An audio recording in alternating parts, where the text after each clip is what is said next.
Hello, Barbara Ann Mojica, aka Little Miss History, back with you for another session of the 2-Minute Teacher. How to set up a mini lesson in just a couple of minutes. Today's lesson is learning how to use a reading workshop grid.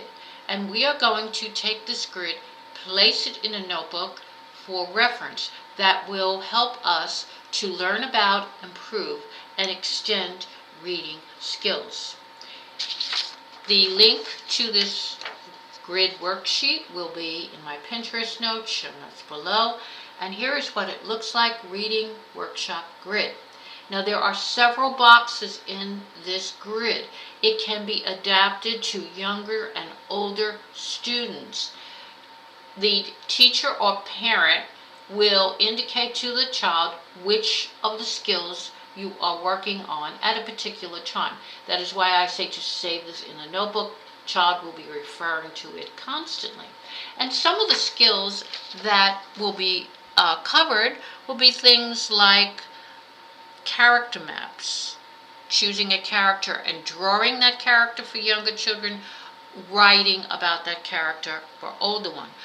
For nonfiction works, you can ask the child to choose a certain number of facts and extend the activity from there. For text to self, you can ask the child to take a part of the text in a book and have the child relate it to himself. You can use visualization, copying parts of text and then visualizing that picture in your mind, drawing the picture in your mind. You can take vocabulary and you can extend vocabulary activities. You can take the setting and do activities with the setting. So each of these boxes will refer to a different type of activity: vocabulary, setting, character, visualization, and so on.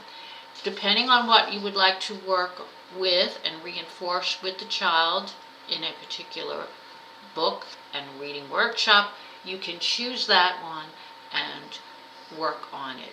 So this is a valuable reference source. Hope you've had fun with this little activity.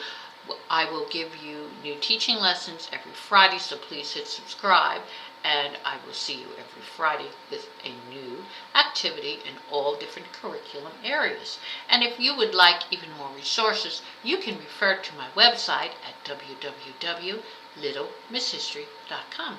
Until next week, bye.